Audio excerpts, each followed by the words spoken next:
Jeremias 36. Se você puder ficar de pé em reverência à palavra de Deus, faça isso. Estou aqui com a edição corrigida. Eu vou ler para a gente aproveitar o tempo. Sucedeu, pois, no ano 4 de Joaquim, filho de Josias, rei de Judá, que veio esta palavra do Senhor a Jeremias, dizendo: toma o rolo de um livro e escreve nele todas as palavras que te tenho falado de Israel e de Judá e de todas as nações, desde o dia em que eu te falei a ti, desde os dias de Josias até hoje. Ouvirão talvez os da casa de Judá todo o mal que eu intento fazer-lhes, para que cada qual se converta do seu mau caminho e eu perdoe a sua maldade e o seu pecado. Então Jeremias chamou Baruque, filho de Nerias, ou Nerias, e escreveu Baruque da boca de Jeremias todas as palavras do Senhor que ele lhe tinha revelado, no rolo, num pergaminho, né? E Jeremias deu ordem a Baruque, era o escrivão de Jeremias, dizendo: eu estou encerrado, essa versão, era encarcerado, ele tinha sido preso, no capítulo anterior aí, ele foi preso, não posso entrar na casa do Senhor. Entra, pois, tu, e lê pelo rolo que escreveste da minha boca as palavras do Senhor aos ouvidos do povo na casa do Senhor no dia de jejum, e também aos ouvidos de todo Judá que vem das suas cidades, as lerás. Pode ser que caia a sua súplica diante do Senhor e se converta cada um do seu mau caminho, porque grande é a ira e o furor que o Senhor tem manifestado contra este povo. E fez Baruque, filho de Nérias, conforme tudo quanto lhe havia ordenado Jeremias, o profeta, lendo naquele livro as palavras do Senhor na casa do Senhor.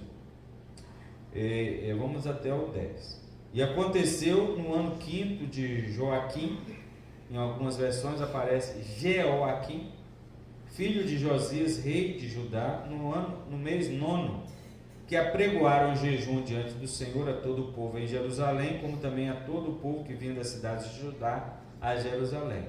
Ou seja, passaram-se uns meses, né, até que aconteceu esse ajuntamento. Leu, pois, Baruque naquele livro as palavras de Jeremias na casa do Senhor, na câmara de Gemarias, filho de Safão, escriba, no átrio superior, à entrada da porta nova da casa do Senhor, aos ouvidos de todo o povo. Amém. Pode sentar, irmão.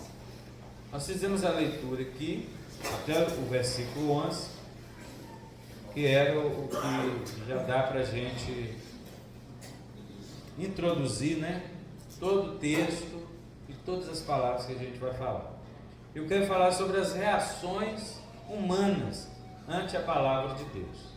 As reações humanas aconteceram depois do verso 11. Então a gente vai situar à medida que a gente for falando aqui. Esse é o título da mensagem: reações humanas ante a palavra de Deus. E esse sermão terá como objetivo mostrar os dois principais resultados e reações e resultados que os homens têm quando recebem a palavra de Deus. Cada um tem uma reação. Cada ser humano na face da terra tem uma reação quando ele recebe a palavra de Deus. Seja a palavra de Deus vinda de Deus diretamente para ele, como foi o caso de Jeremias, seja a palavra de Deus que Jeremias estava ditando para o seu escrivão Baruque, e seja as pessoas que estiveram lá no templo enquanto ele estava lendo as palavras que Jeremias lhe mandou ler. É isso. Agora, entre esses dois, tem dois principais efeitos. E entre esses dois principais efeitos, existem algumas variantes ou algumas variações que podem ou não levar ao objetivo da palavra, que é a conversão do homem. E quais são essas variações? Os dois principais, melhor dizendo, primeiro, quais são as duas principais? Ou a conversão, quando se ouve a palavra, ou a rejeição do evangelho. Um homem, ou ele aceita o evangelho, ou ele rejeita o evangelho. E entre esses dois pode ser encontrados o quê? Sentimentos, medo, preocupação. Por exemplo, tem gente que fica com medo quando ouve o evangelho, fica preocupado. Tem gente aí no mundo que fala, eu não leio o Apocalipse. Muita gente aí no mundo tem medo de Apocalipse. Mas nós ensinamos aqui para a igreja, Apocalipse não é um livro de medo, é um livro de esperança para a igreja. Não é? Porque tudo que está escrito ali, que está acontecendo há algum tempo e que vai piorar os acontecimentos, é um sinal de que a marca de quê? De que se aproxima o dia da nossa redenção. Então, cada vez que acontece alguma coisa no mundo, o crente que está ligado, porque tem hora que a gente está desligado, né? Mas quando a gente está ligado, a gente fica lá dentro de nós. Jesus está vindo. A minha redenção está chegando. A redenção do povo de Deus está chegando. Glória a Deus. E isso aconteceu aqui. Nós não chegamos a ler agora. Eu queria que vocês lessem depois em casa esse texto, esse capítulo. Mas isso aconteceu aqui, pessoas que ficaram preocupadas pelo que ouviram dessa leitura, ficaram até com medo pelo que ouviram essa leitura. E quando se fica preocupado e com medo, pode acontecer de haver conversão. Nem sempre, mas pode acontecer. É um bom sinal. O medo e a preocupação de uma pessoa que está longe de Cristo, fora de Cristo, ouve a palavra de Cristo e ela sente um medo, um temor e uma preocupação, é um bom sinal. Né? Agora, quando ela tem um medo e a preocupação, e aí depois acontece um tempo de esfriamento, a tendência é que os homens permaneçam incrédulos, se ele não tomar a decisão naquele momento.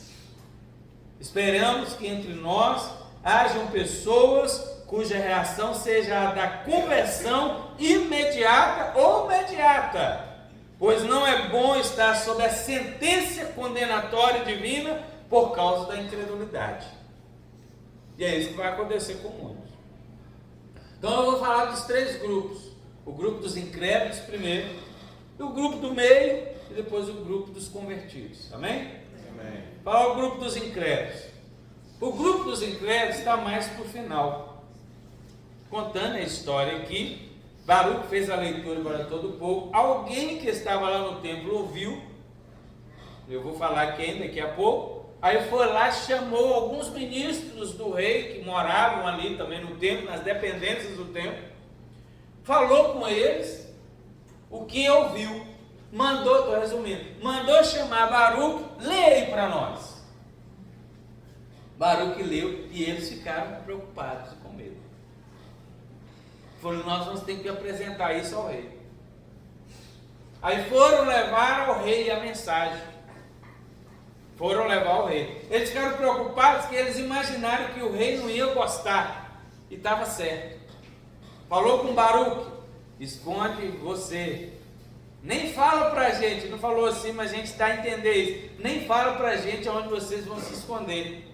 Para a gente não saber, para o rei não nos pressionar. Jeremias estava preso, parece que numa prisão domiciliar, e eles se esconderam, Jeremias e Baruque. Pegaram o livro e levaram para o rei. Aí vamos lá para o verso 21 até o 26. O que aconteceu quando estava fazendo a leitura diante do rei? O verso 21 diz assim: então enviou o rei a Jeudi para que trouxesse o rolo. E Jeudi tomou da câmara de Elisama, o escriba, e leu aos ouvidos do rei e aos ouvidos de todos os príncipes ou ministros que estavam em torno do rei. Estava então o rei assentado na casa de inverno pelo 9º mês, e estava diante dele um braseiro aceso, estava meio friozinho. E sucedeu que, tendo Jeudi lido 3 ou 4 folhas, cortou o rei com um canivete de escrivão e lançou ao fogo que havia no braseiro, até que todo o rolo se consumiu no fogo que estava sobre o braseiro. Olha aí a reação do rei. E não temeram, nem rasgaram os seus vestidos, o rei e todos os seus servos que ouviram todas aquelas palavras. E posto que Eunatã e Delaías e Gemarias tivessem pedido ao rei que não queimasse o rolo, ele não lhes deu ouvidos. Antes deu ordem o rei a Jerameel, filho de Ameleque, e a Seraías, filho de Asriel, e a Selemias, filho de Abdeel, que prendessem a Baruque, o escrivão, e a Jeremias, o profeta, mas o Senhor tinha-os escondido. Olha aí, é a reação dos incrédulos. Eu fiquei muito preocupado, irmãos, quando eu estava fazendo a leitura, no dia dessa parte aí, e preocupado porque a gente vê isso acontecendo. Eu resolvi colocar os incrédulos primeiro, porque o âmago do texto é esse: leva-nos ao rei, a incredulidade do rei. Eu vou dar o nome dele na outra versão, o rei Jeoaquim. Vamos situar quem era Jeoaquim. Quem foi Jeoaquim? Ele era filho do piedoso rei Josias.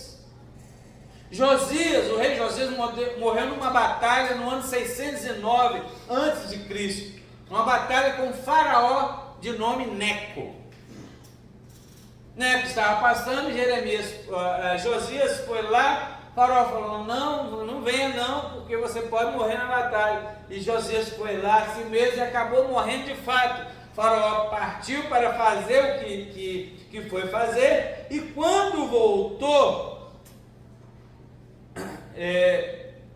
o povo tinha colocado Jeoacás para ser rei de Judá, filho de Josias, outro filho de Josias chamado Jeoacás.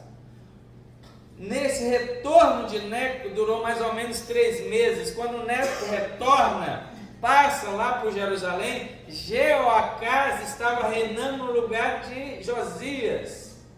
O que o faraó Neco fez? Prendeu Jeoacás e levou ele para o Egito.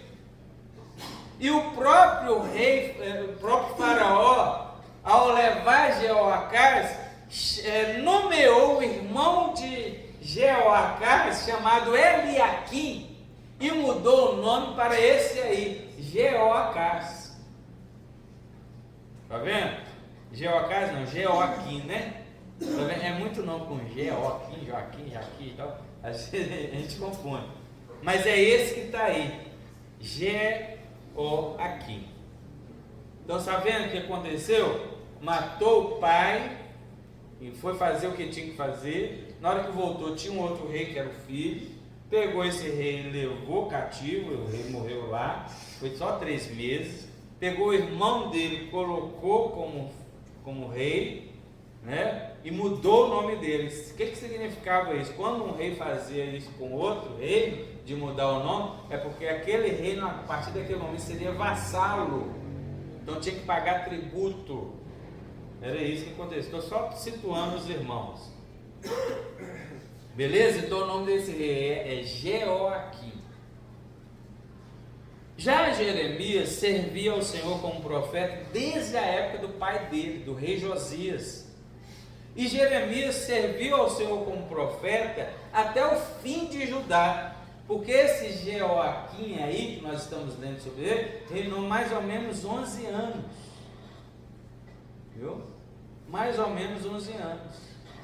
Depois veio um outro filho dele, reinou 3 meses também. Nabucodonosor veio, levou esse filho dele para lá, colocou o tio desse filho, que era irmão também, filho de Josias, chamado Zedequias, né?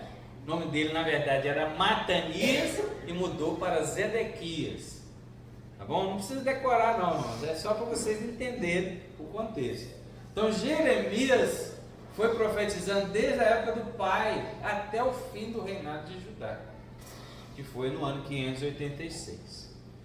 Vamos lá. Quem conhece a história de Josias, você vai saber que Josias foi um rei piedoso, e a morte dele causou um revés espiritual na sociedade judaica, pois todos esses outros reis que se levantaram, né, 3 filhos e um neto de Josias, não serviram ao Senhor com piedade e integridade de coração, como era o caso de Josias. E como temos falado muito, né, no último mês para cá, irmãos, qualquer liderança fracassada, seja ela espiritual ou não, leva os liderados a seguir os mesmos rumos. A igreja, o pastor é bagunçado, a igreja é bagunçada. Em casa, o pai e mãe é bagunceiro, os filhos é bagunceiro. Claro que pode acontecer lá um milagre de um ou outro, não sei, né? Tudo, mas a tendência é essa. Você deixa coisa assim, o país, o presidente, seja lá quem for, né, não tem escrúpulos, então o país vira uma bagunça.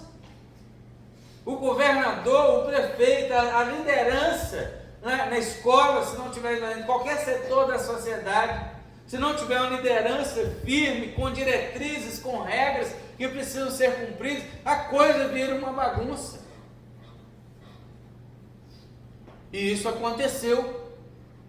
Quando o rei Josias morreu, nenhum dos outros 4 que se levantaram, 3 filhos e um neto, serviram ao Senhor piedosamente, com integridade no coração.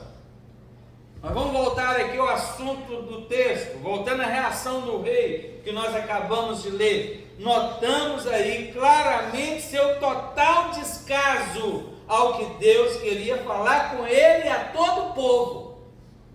Deus chega para Jeremias, escreve o que eu te falei desde a época do pai desse aí, ó. Escreve no rolo. Olha, demorou, não é num dia só.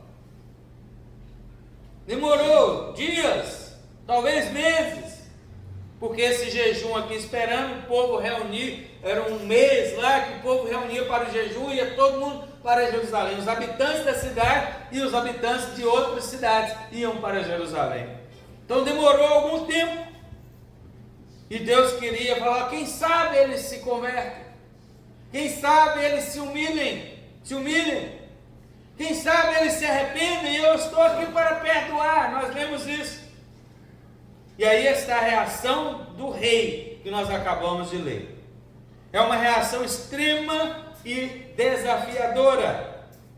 Talvez nós nos espantemos como existem pessoas que chegam nesse ponto, né, desses últimos anos para cá, 3 anos para cá, o que tem acontecido no nosso país? Mais pessoas têm feito isso, desafiado a Deus, registram, não se envergonham de registrar, queimando uma Bíblia. Está crescendo o número dessas pessoas, eles riem lá, pega uma vela, um isqueiro e começa a queimar, e direto agora está acontecendo isso, queimando a Bíblia, jogando a Bíblia de lado. E foi o que o rei fez, ia cortando ali com o canivete, né, o pergaminho, é um material, né, pergaminho era feito de peles de animais, cortando com o canivete e jogando lá no braseiro. Por um lado, nós nos surpreendemos, pois não é assim que se trata a palavra de Deus. Se as pessoas imaginassem que isso é um agravante para a sua condenação, pelo menos elas fingiam respeito, não é? Então elas desafiam a Deus ao rejeitar a sua palavra, como quem diz que não precisa não preciso de ninguém que me diga como devo viver a minha vida. Não é isso que as pessoas acham? Não preciso de ninguém para falar como eu devo viver a vida. Que Bíblia que nada. A vida é minha.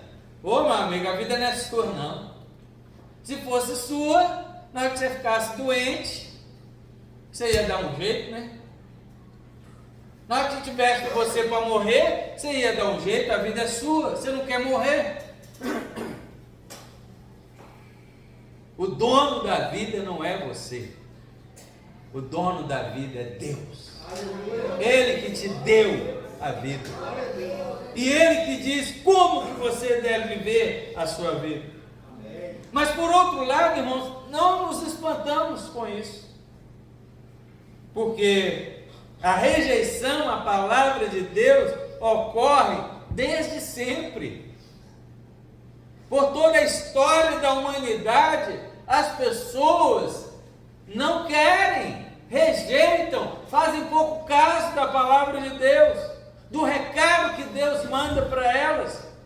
O rei Jeoaquim procurou destruir a palavra de Deus, cortando o livro, o rolo, né, o pergaminho aí, com um canivete. Eu me lembrei que uns anos atrás aqui, eu não me lembro o ano, nós nos propomos a abençoar esse bairro aqui com a palavra de Deus. Alguns dos que estão aqui estavam. Nós compramos 300 Bíblias, lembra disso? Nós compramos 300 Bíblias aqui. E no dia da Bíblia, que é o segundo domingo de dezembro, nós saímos aqui nas ruas, de casa em casa, presenteando as casas, presenteando as famílias com um exemplar. Lembra que ano que foi? Não lembro. Tem muitos anos não. Mas nós fizemos um grupo aqui, tinha umas 12 pessoas, 15 pessoas da igreja, e nós saímos aqui no dia, o irmão Francisco estava nesse dia, no segundo domingo de dezembro, presenteando as pessoas no dia da Bíblia com um exemplar. Irmãos, as reações foram diversas, né? Alguns poucos dos que gostaram do presente, ou já era crente, porque a gente não sabia, né? Chegou batendo de casa em casa, ou já era crente, ou tinha passado por alguma igreja. Os poucos, mas a maioria fez pouco caso. Viu? Uns franziam a testa, outros se mostravam decepcionados com o presente, queria outro tipo de presente, né? Se crente apostasse, né, porque crente não aposta, poderíamos apostar que pouco ou nenhum efeito essa ação trouxe para eles. É possível que algumas famílias jogaram a Bíblia fora, do jeito que eles receberam. É possível também que outros tenham guardado por um tempo e depois a descartaram, não é? É possível ainda que algumas famílias guardaram e até hoje nem sabem onde puseram. A gente também gostaria que fosse possível que algumas tenham aceitado e desfrutado da palavra de Deus em sua casa e que tenham começado a andar nos caminhos do Senhor, mas nós não temos essa informação. Pela reação que nós vimos, nós fomos até na avenida, irmão.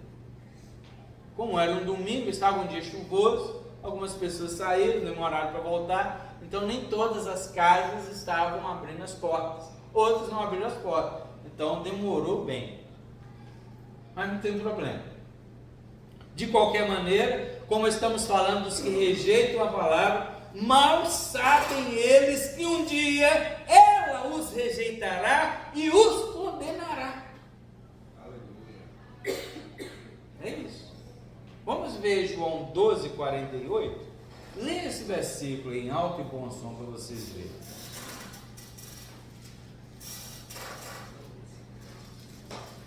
Há um juiz para quem me rejeita e não aceita as minhas palavras.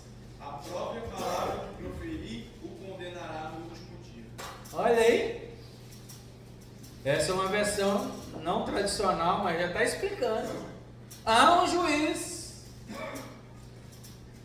A palavra que eu disse.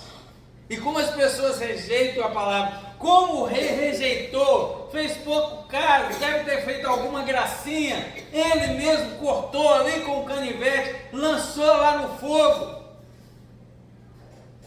Essas pessoas que receberam a Bíblia de presente, talvez jogaram fora, não se importaram, estão lá, ou está lá guardado em algum lugar, nem sabem onde estão, ou não, descartaram, está lá, mesmo que esteja lá, mas está empoeirada, está perdida.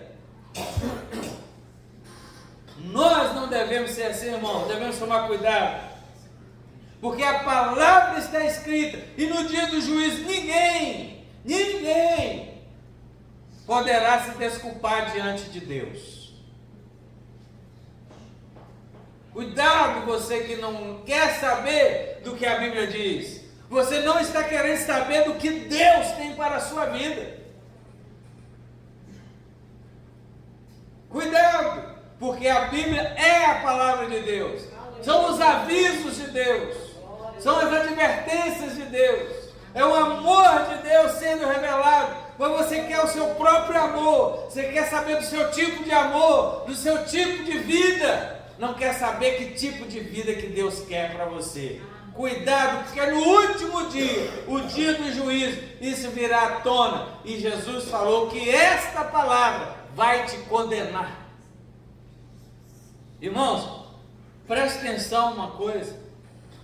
Preste atenção uma coisa, as pessoas passam 5, 10, 20, 30, 40 anos ou mais ouvindo a palavra de Deus e fazem pouco caso dela. O que você acha que acontecerá com ela assim que ela der entrada na eternidade? Pessoas que estão cansadas da pregação, cansadas de ouvir, cansadas dos pregadores. Cuidado! Cuidado, no dia que você der entrada na eternidade, você vai ver isso. O que vai acontecer? Uma coisa é certa, você não vai ouvir nunca mais louvor na sua vida. Uma coisa é certa, você nunca mais vai ouvir nenhuma pregação. Não era chata? Então você não vai ouvir. Mas eu te digo, te afirmo, você vai se encontrar com aquele rico de Lucas 19, está lá até hoje no inferno. Enquanto Lázaro foi para o seio de Abraão, ele está lá sendo atormentado até hoje. E sabe quem que você vai esperar? Não só os outros que vão atrás de você, mas o próprio diabo, o próprio anticristo, e também será lançado no lago de fogo. Está lá em Apocalipse. Cuidado, não despreze a palavra do Senhor. Eu tenho um conselho para você: não faça pouco caso daquilo que pode te salvar. Aleluia. O Senhor Jesus disse, João 8,47: quem é de Deus, escuta, ouve as palavras de Deus.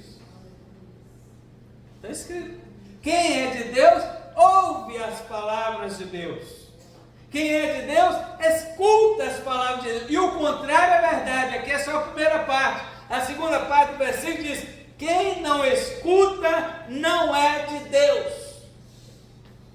Quem não a ouve, não é de Deus. E aqui, presta atenção, não está dizendo que quem escuta se torna de Deus. Não, está dizendo que quem é de Deus, escuta.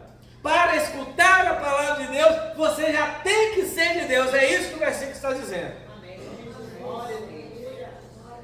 Eu acredito que seja suficiente para essa parte. Vamos continuar. O grupo do meio. Daqui agora o verso, a gente leu até o 10, né? O verso 11 ao 16. Ouvindo Miqueias, ele estava lá no templo na hora da leitura. Filho de Gemarias, filho de Safã. Todas as palavras do Senhor naquele livro. Desceu à casa do rei, à câmara do escriba. E eis que todos os príncipes estavam ali assentados: Elisama, o escriba, Delaías, filho de Semaías, Eunatã, filho de Aquibor, Gemarias, filho de Safã, Zedequias, filho de Ananias, e todos os outros príncipes. E Miqueias anunciou-lhes todas as palavras que ouvira, lendo-as Baruque pelo livro aos ouvidos do povo. Então todos os príncipes mandaram Geodi, filho de Netanias, filho de Selemias, filho de Cusai, dizer a Baruque. Irmão, vou só fazer uma pausa para explicar. Vocês às vezes acham chato. Fulano, filho de Cicrano, filho de Beltrano. Porque naquela época não tinha sobrenome, viu, irmão? Hoje você tem aqui, Ana José da Silva, né? Leonardo Martins dos Reis, né? Cada um tem sobrenome. Antigamente não tinha sobrenome não, irmão. Então era fulano, filho de Cicrano. É por isso, entendeu? Na antiguidade era assim, tá? Então é um pouco chato, porque a gente não está acostumado com isso, mas assim, Bartimeu, o nome era Timeu, filho, viu? Não era Marco, então filho de Timeu, viu? Aquele cara, ele era filho de Timeu. Simão Barjonas, olha, o Simão, o Pedro, ele tinha o nome, senão ele era filho de quem? Jonas, lembra do irmão Jonas? Pois é, era ele. Então é por isso, tá bom? Continuando aqui. O 15 agora? O 15 agora. Então disseram: assenta-te agora e leu aos nossos ouvidos. E leu Baruque aos ouvidos dele. Olha aí. E sucedeu que, ouvindo eles todas aquelas palavras, se voltaram temerosos uns para os outros e disseram a Baruque: sem dúvida nenhuma anunciaremos ao rei todas estas palavras. Eles ficaram temerosos com a palavra de Deus. Eu dei esse nome a esse grupo do meio, né? Porque eu não acho que precisa ser, pelo menos por enquanto, radical com eles. Nós conhecemos esse grupo como aquele grupo que fica em cima do muro, né? O grupo do meio é um grupo que fica em cima do muro. Tem dúvidas e ele tem até temor da santa palavra de Deus. É um ponto positivo ter temor da palavra de Deus. Mas para dar continuidade a essa positividade, essa pessoa precisa dar um passo a mais e pular para o lado certo do muro. Não é isso? Alguns desse grupo pulam para o outro lado, o lado errado do muro, o lado da perdição. Mas há outros que pulam para o lado certo. Encontramos esse grupo no texto? Sim, acabamos de ler. Foram os primeiros ouvintes, não o segundo, né?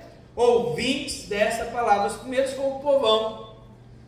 E aí, Micaías, que estava no meio do povão, levou a palavra e levou até Baruque para lá para ler para eles. Micaías estava no templo na hora que a palavra estava sendo lida. E ele levou o recado até alguns ministros do rei. E eles ficaram assustados. A Bíblia do Peregrino que eu estou lendo usa essa expressão. Eles ficaram assustados. A outra Bíblia que eu tenho, a King James atualizada, diz que eles ficaram apavorados. Essa aqui que eu estou lendo diz que eles ficaram temerosos. Entre esses ministros estava o avô desse Micaías, chamado Safã. Quem foi Safã? Vamos voltar lá no passado. O rei Josias participou da reforma espiritual nos dias do rei Josias. Em Safã havia todo um contexto. Safã carregava em si todo um contexto, porque nos dias do rei Josias, o livro da lei, lembra? Foram encontrados no templo do Senhor. Estava lá sumido. Foi encontrado e Safã levou e leu perante o rei Josias. Está lá em 2º livro dos Reis, capítulo 22. Então Safã presenciou a reação do rei Josias perante o Senhor. Como o rei se entristeceu, como o rei se preocupou. O rei Josias chegou a rasgar as suas vestes perante o Senhor, enviou emissários para uma profetisa, chamada Uda, lembra disso, irmão? Para consultar ao Senhor. Seu coração se enterneceu diante do Senhor, e ele fez uma reviravolta espiritual na nação. provocou uma reforma espiritual para que a nação se voltasse para o Senhor, e o Senhor renovou sim a nação, renovou a mente, renovou o coração do seu povo na época do rei Josias. E é possível que tudo isso passou na mente e nos sentimentos de Safã e daqueles que estavam ali com ele, que provavelmente também participaram dessa reforma espiritual na época do rei Josias. E não precisamos duvidar que eles gostariam que esse renovo acontecesse novamente. Talvez tenha passado em suas mentes o que? Vou levar essa mensagem até o rei, esses avisos do profeta. Quem sabe provoca no coração do rei Jeoaquim os mesmos sentimentos que provocou no coração do pai dele. Estamos aqui considerando que não seria difícil para esses homens ministros, caso estivessem longe da presença de Deus, pulassem, saíssem de cima do muro e pulassem para o lado da piedade, já que sentiram, tristeza e temor pela palavra de Deus que foram lidas ali diante deles. Embora, como eu disse aos irmãos no início, nem sempre ter temor e reverência e tristeza pela palavra de Deus traz resultado positivo. Lembra do jovem rico? Conversou com Jesus. E o texto termina como? Se retirou triste pela palavra de Jesus, mas não para seguir a Jesus. A palavra de Deus traz tristeza e deve trazer tristeza para o pecador. Ele deve sentir tristeza porque ele é um pecador. Ele deve sentir tristeza porque ele afronta a Deus todos os dias com seus pecados. E se ele não sente tristeza, irmão, por isso, não tem como ele se arrepender. Não tem como ele se converter. E assim foi aquele jovem rico. Mas em algumas pessoas a tristeza conduz ao arrependimento e à conversão. Vamos ler um versículo? Isaías 66. O último capítulo de Isaías, verso 2. Quantos capítulos tem Isaías? O mesmo número de livros da Bíblia. É facinho. 66, verso 2, por favor. Porque a minha mão fez todas essas coisas, e todas essas coisas foram feitas, diz o Senhor. Mas eis para quem olharei, para o pobre e abatido de espírito, e que treme da minha palavra. Está vendo aí? Para quem o Senhor olha? Para aquele que treme da minha palavra. Está vendo? A tristeza ela é boa quando o homem treme da palavra de Deus. Quando o homem se aproxima de Deus porque ele ficou temeroso. Aleluia. O texto ainda apresenta um outro grupo, irmãos, que também ouviu junto com o rei as palavras do livro. É o verso 21 e 24, já foi lido, vamos ler de novo. Outros ministros que estavam mais próximos do rei. Verso 21, enviou o rei a Geodi para que trouxesse o rolo. Geodi tomou da câmara de Elisama, o escriba, leu aos ouvidos do rei e aos ouvidos de todos os príncipes que estavam em torno do rei. Está vendo? E o verso 24, e não temeram, nem rasgaram os seus vestidos, nem o rei, nem todos os servos que ouviram aquelas palavras. Olha aí. Eu sei que o texto não diz que eles se atemorizaram com as palavras do livro, mas eu coloquei aqui para mostrar que mesmo que tiveram os mesmos sentimentos do rei, suas atitudes foram um pouco diferentes. Porque há pessoas que pensam que o fato de não terem falado algumas palavras consideradas graves, ficarão de fora do juízo. Irmão, não vai. Há pessoas que pensam que por não terem tido determinadas atitudes incrédulas, radicais, também ficarão livres do juízo. Eu digo a vocês, irmão, não vão ficar livres do juízo. Alguns incrédulos nunca zombaram do Evangelho, mas continuaram incrédulos em seus corações. Não ficarão livres no dia do juízo. Irão receber a sentença da condenação. Alguns incrédulos nunca tiveram atitudes radicais contra a palavra de Deus, mas continuaram incrédulos, não abriram mão da sua incredulidade, também receberão a condenação. Tudo isso passou na minha mente enquanto eu estava lendo esse capítulo, irmão. Por isso eu digo a vocês que eu fiquei enternecido. Alguns incrédulos, até mesmo, quem sabe, defenderam alguns crentes, alguns cristãos em alguma situação específica na sua vida, mas continuaram incrédulos em seus corações, irão receber a sentença da condenação também. Esses outros ministros do rei, talvez foram levados a permanecer em sua incredulidade, para quê? Para não desagradar ao rei, não é? Não é assim com algumas pessoas? Não vou desagradar meus pais que me ensinaram a religião deles. Eu vou ficar na minha religião. Talvez alguns desses ministros se preocupavam com a sua posição e temiam perder os seus cargos, quem sabe perder até a vida, dependendo do tipo do rei. Se eles se mostrassem contrários à reação do rei, né? Amigo, caso sua posição seja considerada mais importante que ir até Cristo, saiba que no dia da vinda dele, você também será rejeitado e será lançado em vergonhosas trevas. E ali haverá choro e ranger de dentes.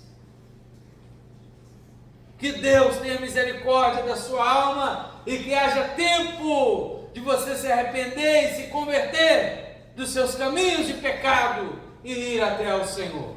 Amém. Glória a Deus. O fato é que, sentindo temor ou não pela palavra divina, há algo a mais requerido do homem pecador, um sincero arrependimento dirigido a Deus, irmão. Não é só uma tristeza.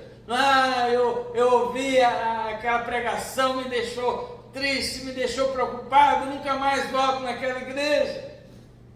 Falando dos pecadores, né, irmão? O nosso problema já foi resolvido, nós não vamos passar pelo juízo de Deus, porque Cristo já foi julgado por nós. Eu estou falando dos pecadores impenitentes, que não se arrependem dos seus pecados, não se voltam para Deus, acham que ninguém tem que entrar na sua vida, que a palavra de Deus não é nada.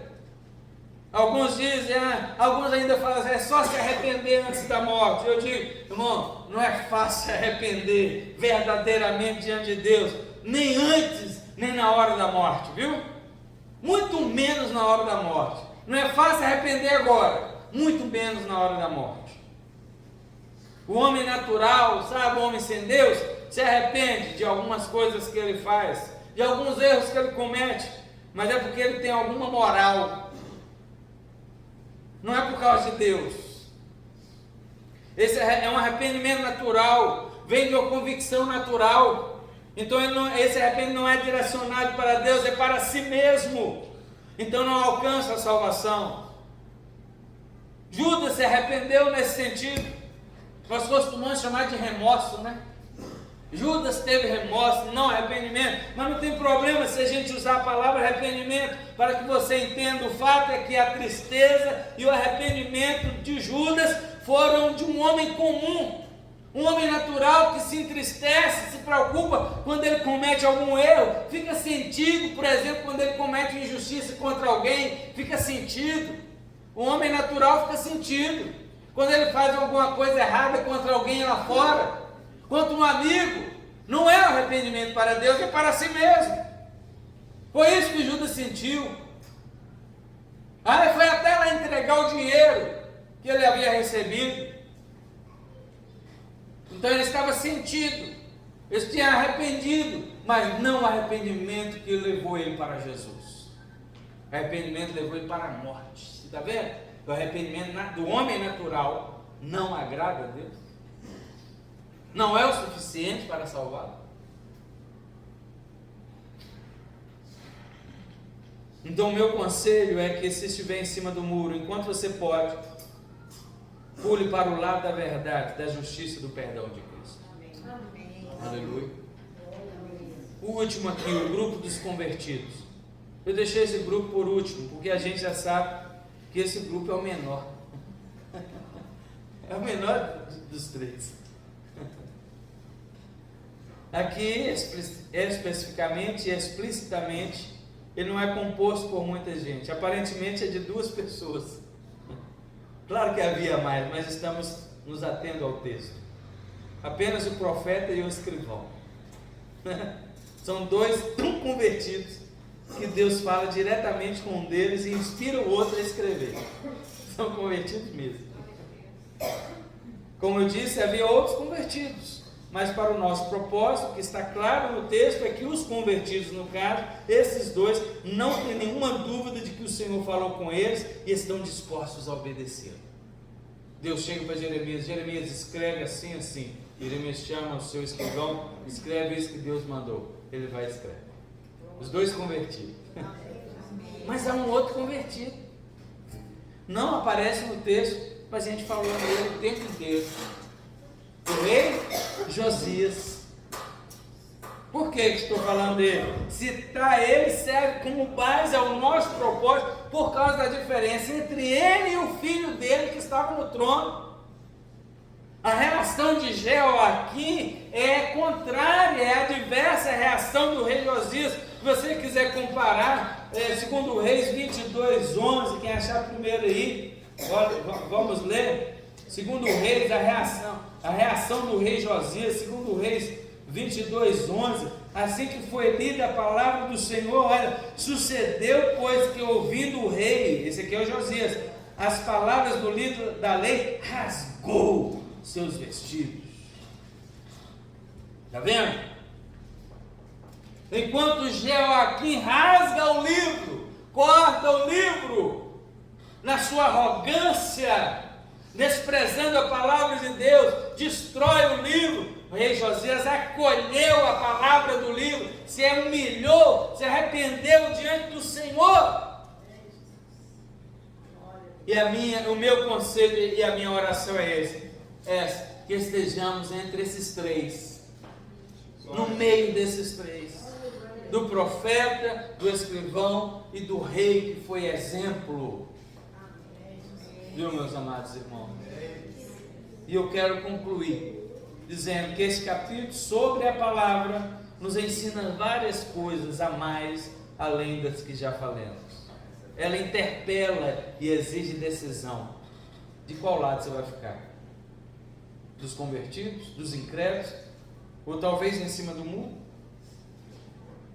Ou você aceita a palavra e vai sendo transformado por ela, ou a rejeita e vai sendo cada vez mais endurecido. Cada não que a pessoa diz para o evangelho, o coração vai ficando mais endurecido, seja por pirraça, seja por pressão, diversos sentimentos, não importa. Mas o fato é esse: cada vez que você demora de tomar uma decisão ao lado de Jesus, a tendência é um endurecimento maior no seu coração. Você pode até querer julgar a palavra de Deus, mas saiba de uma coisa: você já está sendo julgado por ela, e ela te julgará, te condenará no último dia. Ela interpela qualquer pessoa, é rico, é pobre, é grande, é pequeno, negro ou branco, rei, presidente, empregado, patrão, morador de rua, em qualquer lugar, seja longe, seja perto, seja em casa, nas instituições, em qualquer tempo. Ela inquiriu antes, está inquirindo agora e continuará desafiando as consciências até o dia em que a pessoa partir para a eternidade.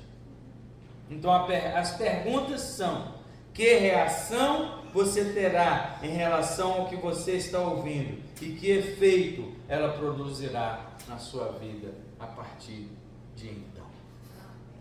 Amém? E nós temos um coração aberto, como o rei Josias. Quando você lê e que houve essa diferença, a gente fica assim, né, irmãos? Como que um homem, como que um ser humano criado por Deus não quer ouvir a Deus? Eu sei por quê. Nós sabemos por quê. O homem é arrogante, né? O homem é orgulhoso. E humildade não consta no dicionário do ser humano normal, natural, comum. Humildade é para o povo de Deus. Quando a gente se humilha e Deus vê o coração humilhado, então Ele age para o bem daqueles que são seus, daqueles que se humilham. E a palavra produz fruto, faz efeito. Ó Senhor, abre os nossos corações.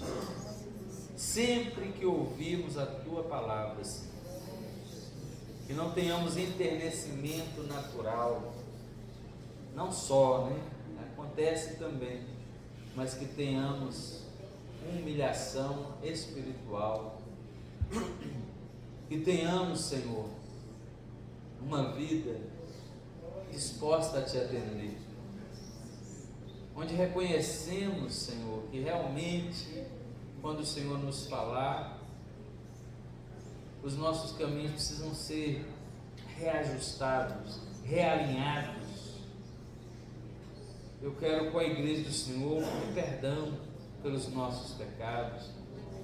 Às vezes que a gente ouve, a gente fica resistindo, não publicamente, mas lá no coração a gente fica triste por ter que estar sendo pedido a abrir mão de alguma coisa, a mudar alguma coisa. Aí a gente fica pensando às vezes, não, se eu mudasse um pouquinho aqui, já dá uma melhorada. Às vezes a gente é assim, mas não é assim com o Senhor.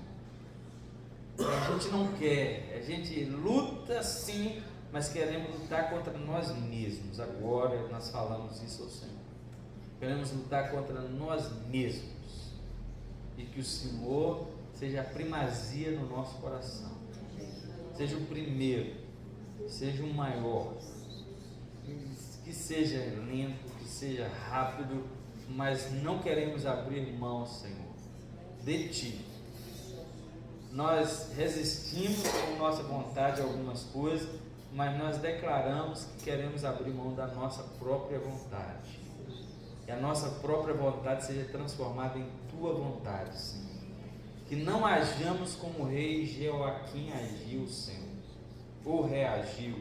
Mesmo que não façamos isso assim tão claramente, mas às vezes fazemos isso no coração, rasgamos a palavra do Senhor, fechamos os ouvidos para a palavra do Senhor. Tem misericórdia de nós, Senhor. Tenha misericórdia. Aqui está uma igreja do Senhor que se reuniu aqui porque ela quer cumprir a Tua vontade. A igreja está aqui hoje porque ela quer ouvir mais de Ti. E a própria palavra do Senhor diz que à medida que a gente ouve, o Senhor vai esmiuçando a pedra. Pois a palavra do Senhor é como um martelo. Então vai, Senhor, esmiuçando. Vai esmiuçando. Que o nosso coração seja um novo coração. Um coração de carne. Um coração transformado pela palavra, pela vontade do Senhor. No nome de Jesus. Amém.